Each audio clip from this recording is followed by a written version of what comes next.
अस्सलाम वालेकुम गाइस, क्या हाल है आपके। आई होप आप सब ठीक होंगे। और आज का जो हमारा जेंडर स्टडीज़ का टॉपिक है that is queer theory. Queer theory एक इम्पॉर्टेंट टॉपिक है जेंडर स्टडीज़ का और आज हम इसको डिस्कस करेंगे। और लेट्स स्टार्ट क्यूअर थ्योरी। इसके अंदर सबसे पहले हम बैकग्राउंड देख लेंगे क्यूअर थ्योरी का। Background contains queer theory is a reaction to a feminist school of 1970s। Queer theory जो है ये रिएक्शन में आई किसके, 1970s का एक फेमिनिस्ट स्कूल था उसको रिएक्ट करते हुए। उस स्कूल का क्या कहना था कि every sex comes with its characteristics. Her sex जो है वो मेल सेक्स है, फीमेल सेक्स है, कोई भी सेक्स है, उसकी अपनी कुछ करेक्टरिस्टिक्स होती हैं जिनके साथ वो आता है। फॉर एग्ज़ाम्पल कि मेल सेक्स है अगर, तो उसका क्या है कि वो अग्रेसिव है, वो इमोशनल नहीं है, वो एक्टिव है, वो आर्गुमेंटेटिव है। ये सारी चीज़ें जो हैं ये मेल सेक्स के साथ आती हैं और वो कहते हैं कि ये नेचुरल एक प्रोसेस है। जब भी मेल सेक्स आएगा तो उसके साथ ये सारी चीज़ें होंगी जो मैस्कुलिनिटी के अंदर आती हैं। इसी तरीके से फीमेल सेक्स है तो वो क्या है कि वो जब आता है तो उसके साथ नेचुरली ये तमाम चीज़ें जुड़ी हुई होती हैं जो फेमिनिटी के अंदर हम उनको काउंट करते हैं, जैसे कि केयरिंग, लविंग, इमोशनल। और ये तमाम चीज़ें जो फेमिनिटी के अंदर हम इंक्लूड करते हैं, these things belongs to female sex. Queer theory क्या कहती है, वो कहती है कि ये आइडिया ही गलत है कि कोई भी चीज़ जो है, ये तमाम चीज़ें जो हमने काउंट की, ये कोई भी चीज़ नेचुरली किसी सेक्स के साथ जुड़ी हुई नहीं है, बल्कि ये सोशली कंस्ट्रक्टेड है। सोसाइटी इन चीज़ों को जोड़ देती है किसके साथ, इन इन सेक्सेस के साथ, कि मेल जो है वो डोमिनेंट ही होगा, मेल एग्रेसिव ही होगा और ये सब चीज़ें। वो कहती है, क्यूअर थ्योरी कहती है नहीं। दूसरा जो बैकग्राउंड है या क्यूअर थ्योरी आई क्यों, तो उसमें ये है कि 1970s या 80s से पहले उस वक्त वेस्टर्न सोसाइटीज़ के अंदर ये चीज़ थी और आज हमारी सोसाइटीज़ के अंदर भी मौजूद है। और ख़ास तौर पे जो मुस्लिम सोसाइटीज़ हैं इनके अंदर क्या है कि होमोसेक्सुअलिटी को रिजेक्ट किया जाता है। इसको एक इमोरल एक्ट या क्राइम के तौर पर कंसीडर किया जाता है होमोसेक्सुअलिटी को। हुआ ये कि 1970s के अंदर गे लिबरेशन फ्रंट बना ब्रिटेन के अंदर। उसके बनने की वजह क्या थी कि 1987 के अंदर बाद में ये बना इसलिए कि ये जो गेज थे उनके इश्यूज़ को रिज़ॉल्व कराने के लिए या उनको जो प्रॉब्लम्स फेस कर रहे थे वो उनको उन इश्यूज़ को और प्रॉब्लम्स को रिज़ॉल्व कराने के लिए ये फ्रंट बना। 1987 के अंदर 20,000 के करीब, ओवर 20,000 जो होमोसेक्सुअल्स थे, मेन थे, वो एड्स की वजह से वो उनकी डेथ हुई। तो उनकी डेथ की वजह से एक बहुत बड़ा इशू जनरेट हो गया और उन्होंने कहा कि जो होमोसेक्सुअल्स हैं उनको तो बहुत ज़्यादा हेल्थ इश्यूज़ आ रहे हैं और ये इस तरीके से बाकी सोसाइटी के अंदर भी फैल सकते हैं और स्पेशली जो इनके इश्यूज़ हैं इनको कौन रिजॉल्व कराएगा। ये तो सोसाइटी का हिस्सा होते हुए इनको राइट्स नहीं मिल रहे। तो इनफॉर्मल ग्रुप्स जो थे या एनजीओ जो थी उन्होंने होमोसेक्सुअल्स के लिए काम करना शुरू कर दिया। जब ये सारे प्रॉब्लम्स आए तो उस वक्त फिर क्या हुआ, आइडिया ऑफ क्यूअर थ्योरी जो है वो इमर्ज हुआ। क्यूअर थ्योरी कहती क्या है, हमने इस जगह पर देखना है कि क्यूअर थ्योरी का मेन कंसेप्ट है क्या।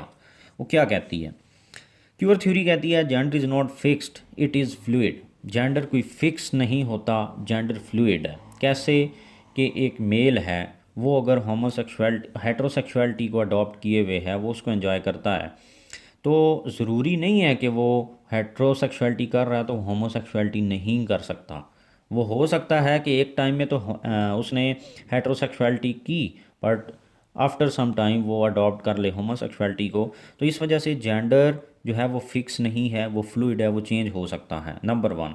नंबर टू, कि homosexuals are not psychologically ill but they are just not following the social constructs. फिर ये कहा, क्यूअर थ्योरी क्या कहती है कि होमोसेक्सुअल जो हैं ये कोई बीमार लोग नहीं होते, ये अब नॉर्मल नहीं होते, ये साइकोलॉजिकली कोई इल पर्सनस नहीं होते। They are just not following the social construct. बात यह है कि बात सिर्फ इतनी सी है कि ये जो सोसाइटी ने कंस्ट्रक्ट्स डेवलप किए, उसने जो रूल्स रेगुलेशंस प्रिंसिपल्स डिफ़ाइन किए हुए हैं, होमोसेक्सुअल जो हैं वो उनको फॉलो नहीं करते। क्या नहीं, सोसाइटी क्या कहती है, सोशल कंस्ट्रक्ट्स क्या है, सोसाइटी कहती है कि होमोसेक्सुअलिटी एक बुरी चीज़ है, ये क्रिमिनल एक्ट है, ये इमोरल एक्ट है। तो वो क्यूअर थ्योरी कहती है कि जो सोशल कंस्ट्रक्ट्स डेवलप हुए हुए हैं, जो होमोसेक्सुअल्स हैं सिर्फ उनको फॉलो नहीं करते, उनको रिजेक्ट करते हैं, और उन्होंने एक जो नई चीज़, एक नई सेक्सुअल ओरिएंटेशन है, उन्होंने उसको अडॉप्ट किया है, जिसकी वजह से क्या हुआ कि वो उनको ना कोई साइकोलॉजिकली इल भी लोग कंसिडर करते हैं, हालांकि वो साइकोलॉजिकली इल नहीं होते। अच्छा, अब होता क्या है कि हेट्रोसेक्सुअलिटी जो है वो उसकी सोसाइटीज़ के अंदर क्या है, डोमिनेंस है। डोमिनेंस है हेट्रोसेक्सुअलिटी की, जिसकी वजह से इन लोगों को साइकोलॉजिकली इल कंसीडर किया जाता है या इनको रिजेक्ट किया जाता है। क्यूअर थ्योरी क्या कहती है कि queer theory supports homosexuality and reject the dominance of heterosexuality या oppose the dominance of heterosexuality. Queer theory का सिंपल कंसेप्ट ये है कि ये हेट्रोसेक्सुअलिटी का जो कंसेप्ट है, इसकी डोमिनेंस है सोसाइटीज़ के अंदर, उसको रिजेक्ट करती है, और वो सपोर्ट करती है होमोसेक्सुअलिटी प्लस जो अदर सेक्सुअल ओरिएंटेशंस हैं, जिसमें बाईसेक्सुअल्स हैं, ट्रांसजेंडर्स हैं, लेस्बियन, गेज, ये तमाम जो सेक्सुअल ओरिएंटेशंस हैं, इन सब को सपोर्ट करती है सोसाइटी। क्यूअर थ्योरी कहती है कि सोसाइटी सिर्फ हेट्रोसेक्सुअलिटी को डोमिनेट कराती है और बाकी सेक्सुअल ओरिएंटेशंस को रिजेक्ट करती है। ऐसा नहीं है कि ये करैक्टरिस्टिक्स बाय बर्थ या सेक्स के साथ आ जाती हैं, ऐसा कुछ भी नहीं है। बात सिर्फ ये है कि सोसाइटी ये तमाम चीज़ों को प्रमोट करती है, और अगर आज डोमिनेंस है सोसाइटी के अंदर हेट्रोसेक्सुअलिटी की, तो वो भी सोसाइटी का रोल है, और अगर होमोसेक्सुअलिटी को रिजेक्ट किया जाता है तो वो भी सोसाइटी का रोल है। तो कोई भी बंदा फोर्स नहीं कर सकता किसी को कि वो अपना सेक्सुअल पार्टनर किसको बनाए, मेल को बनाए, फीमेल को बनाए, मेल मेल के साथ सेक्सुअल ओरिएंटेशन अडॉप्ट करे, सेक्सुअल रिलेशन डेवलप करे, या फीमेल फीमेल के साथ करे, या मेल फीमेल के साथ, तो ये सब आज़ाद है, इसमें कोई किसी किस्म का इशू नहीं है। तो सिंपल अल्फाज में क्या क्यूअर थ्योरी कि ये हेट्रोसेक्सुअलिटी की डोमिनेंस को रिजेक्ट करते हुए होमोसेक्सुअलिटी और अदर जो ओरिएंटेशंस और सेक्स हैं उनको प्रमोट करती है। अब हम जो मेन थ्योरिस्ट हैं इस थ्योरी के, उनको डिस्कस करते हैं कि वो क्या कहते हैं। पहला जो एक फेमस थ्योरिस्ट है क्यूर थ्योरी का, दैट इज़ माइकल फोकॉल्ट। माइकल फोकॉल्ट ने एक बुक लिखी जिसका नाम है history of sexuality. History of sexuality के अंदर वो क्या कहता है कि anything non common is strange. कोई भी चीज़ जो सोसाइटीज़ के अंदर क्या हो, नॉन कॉमन हो, उसको स्ट्रेंज कंसीडर किया जाता है। जैसे कि होमोसेक्सुअलिटी को हमारी मुस्लिम सोसाइटीज़ के अंदर या बाकी सोसाइटी जिनके अंदर ये कॉमन नहीं है, तो कोई भी चीज़ उसने स्ट्रेंज का वर्ड यूज़ किया, और जो नॉन कॉमन हो। फिर क्या हुआ, वो कहता है कि he rejected biological explanation of sexuality and said it is socially constructed. जो मैंने पहले बात की कि 1970s के जो फेमिनिस्ट जो बात करते थे कि हर सेक्स के साथ कुछ करैक्टरिस्टिक्स हैं जो आती हैं और बियोलॉजिकली उसके साथ जुड़ी हुई होती हैं, तो वो इसने इस चीज़ को रिजेक्ट किया कि किसी भी सेक्स के साथ कोई भी करैक्टरिस्टिक्स बाय बर्थ नहीं होती या इन बिल्ट नहीं होती, बल्कि वो सोसाइटी उनको कंस्ट्रक्ट करती है, सोशली उनको उन चीज़ों के साथ जोड़ देती है। तो फिर क्या है, थर्ड में heterosexuality has monopoly in societies and they have promulgated the homosexuality.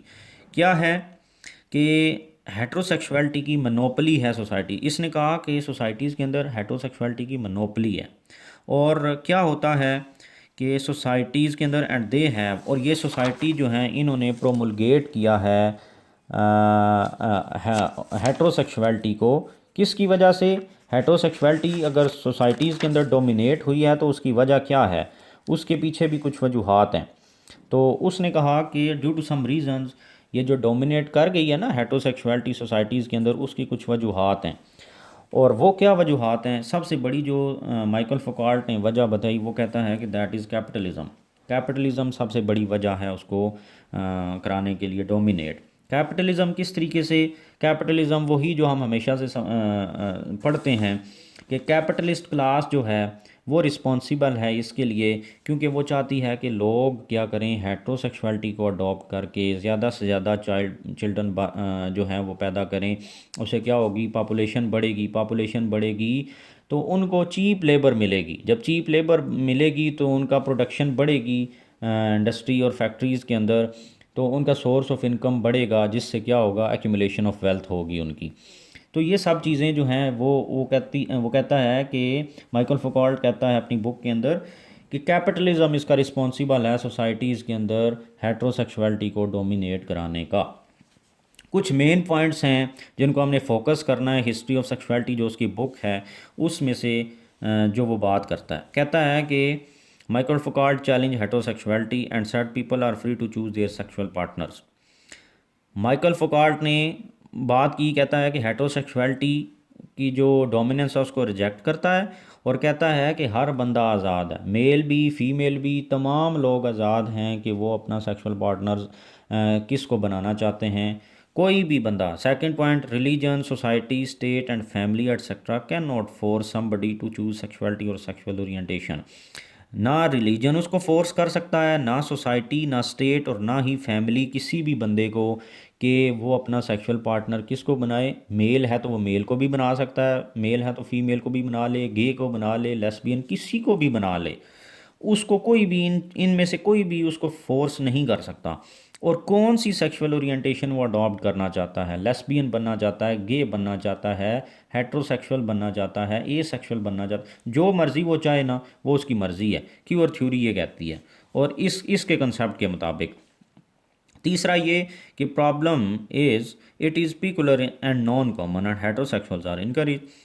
फिर वो कहता है कि अगर चैलेंज तो उसने कर दिया, फिर उसने ये भी कह दिया कि ये चीज़ें जो हैं उसको फोर्स भी नहीं कर सकती, बट उसने कहा क्योंकि पूरी की पूरी सोसाइटी जो है उसके अंदर डोमिनेंट जो आपका सेक्सुअल स्ट्रक्चर है दैट इज़ हेट्रोसेक्सुअलिटी।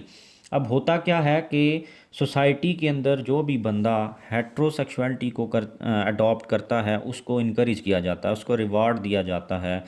बट दूसरी तरफ जब कोई बंदा होमोसेक्सुअलिटी को अडॉप्ट करता है, जैसे लेस्बियन और गेज जो हैं, जब वो होमोसेक्सुअलिटी को अडॉप्ट करते हैं तो उनको क्या किया जाता है, सोसाइटी रिजेक्ट करती है। वो कहती है कि they are doing crimes, they are involve in immoral acts.